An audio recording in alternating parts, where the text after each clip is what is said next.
Assalamualaikum warahmatullahi wabarakatuh.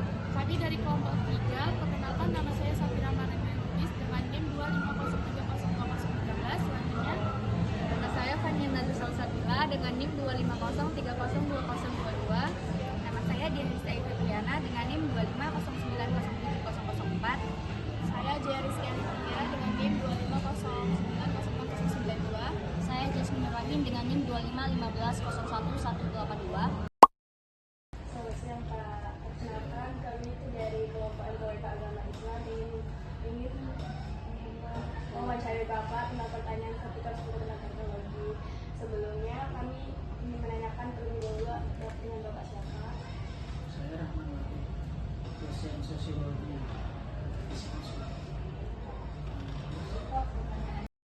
Teknologi itu sebenarnya diciptakan untuk memudahkan manusia dalam segala aktivitas. Ya, teknologi itu adalah media untuk manusia agar praktis dalam setiap kegiatannya. Nah, sekarang kita tidak bisa hidup tanpa teknologi. Manusia itu hidup berdampingan dengan teknologi. Jadi kembali lagi tadi pertanyaannya apa? Bagaimana Bapak melihat kondisi penggunaan teknologi saat ini dan apa tantangan terbesar yang dihadapi? Jadi posisi teknologi saat ini menurut saya adalah manusia itu kehilangan maknanya oleh hadirnya teknologi. Jadi teknologi itu lebih bermakna daripada manusia itu sendiri. Menurut saya seperti itu. Sebagai contoh kita sekarang hidup tidak bisa tanpa HP. Saya sebagai dosen tidak bisa hidup tanpa laptop. Cara mengajar tentu berat, sulit ketika saya mengajar tanpa laptop. HP juga, orang lebih rela ketinggalan dompet daripada HP yang tertinggal. Jadi artinya dalam sosiologi itu ada sebuah teori namanya one dimensional man, manusia satu dimensi. Di situ dia bercerita bahwa manusia itu hidupnya bukan lagi untuk mencari Tuhan, tapi bagaimana menjadi pelayan dari teknologi itu sendiri. Jadi dampaknya apa? Ya, manusia akan menjadi antisosial, hidup dengan individualistik yang dipengaruhi oleh teknologi itu sendiri gitu. Bahkan makna-makna nilai ketuhanan itu sudah bergeser menjadi makna-makna nilai teknologi. Orang tidak sholat, yang penting bisa main HP. Orang tidak pergi ke gereja, yang penting dia bisa ML-an, ya, PUBG-an.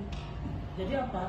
Nilai agama itu lebih rendah daripada nilai-nilai teknologi yang membuat manusia kehilangan nilai ketuhanan dan mengambil ada nilai-nilai teknologi. Sejatinya teknologi itu tadi yang saya jelaskan di awal, sebenarnya teknologi itu untuk memudahkan manusia dalam menjalankan hidupannya. Tapi kebalik sekarang, manusia tidak bisa hidup kalau tidak ada teknologi. Nah, itu kan sebuah paradoks ya, yang lucu gitu. Itu menurut saya.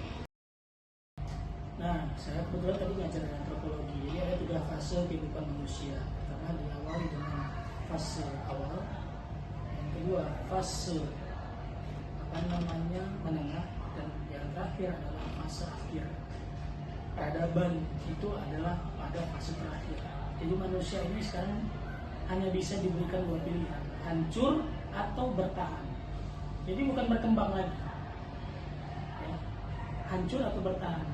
Kalau menurut saya pada sekarang, peradaban sekarang, manusia itu sudah masuk pada fase kehancuran. Sebagai contoh gini, di Jepang itu, kalian tahu di Jepang itu kan populasi manusia udah berkurang sekarang. Makanya industri film dewasa itu dilegalkan. Karena kenapa? Karena diharapkan dari industri film dewasa itu lahirlah anak-anak, kan? Ya, kan? Dari hubungan yang secara agama itu amoral, ya. Tapi di sana tidak melihat itu. Tapi ternyata apa? Orang banyak yang KB, orang banyak yang child free, sehingga populasi di Jepang itu berkurang. Akhirnya apa? Di Jepang itu sekarang peran manusia sudah diganti dengan peran robot. Itulah fase kehancuran yang disebabkan oleh teknologi. Pelayan bukan lagi manusia tapi sudah robot. beli makan bukan lagi dilayani oleh manusia, tapi sudah robot. Itu di Jepang. Di kita mengalami fase itu sekarang. Peran manusia itu dipraktiskan, ditekan seminimalisir mungkin. Kita memang bonus demografi, banyak anak-anak yang lahir, yang berkembang seperti kalian lah ini banyak, tapi apa yang didapatkan? Teknologi juga menjadi babi buta, menyerang kalian untuk menjadi manusia yang malas. Jadi artinya menurut saya, apa tadi pertanyaan? Apa yang Bapak pikir perlu dilakukan agar teknologi dapat digunakan untuk mencerdaskan yang benar dan Yang saya pikirkan bahwa bukan teknologi yang berperan, tapi kita yang berperan untuk bisa mensortir teknologi ini baik atau tidak kita gunakan. Kalau kita sebagai filter diri saja tidak bisa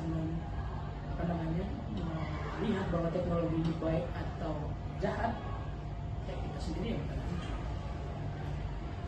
Jadi ya kita sebenarnya untuk menciptakan peradaban teknologi yang baik itu ya dari kita, bukan dari teknologi. Karena teknologi itu seperti opium, seperti obat penenang. Jadi kalau kita main dengan teknologi, kita akan merasa tenang. Kalau tidak ada teknologi di sini kita, itu kita serasa seperti orang yang sakau. Sekarang kan gitu, kita nggak ada kuota aja panik, ya kan? HP coba kalau kalian pakai HP Nokia yang lama, sanggup nggak? Nggak ada sama. Nggak punya WA misalnya, nggak ada yang sanggup. Komunikasi masih via email, mana ada yang sanggup?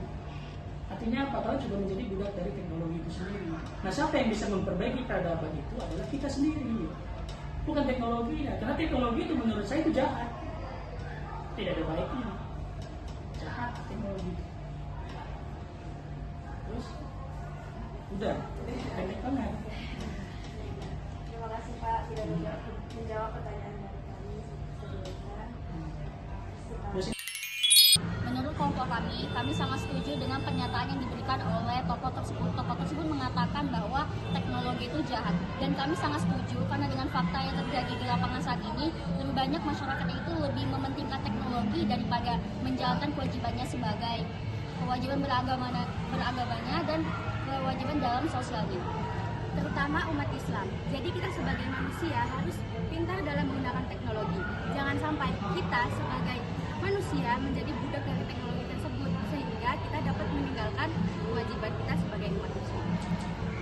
Sekian dari kami, terima kasih banyak. Wassalamualaikum warahmatullahi wabarakatuh.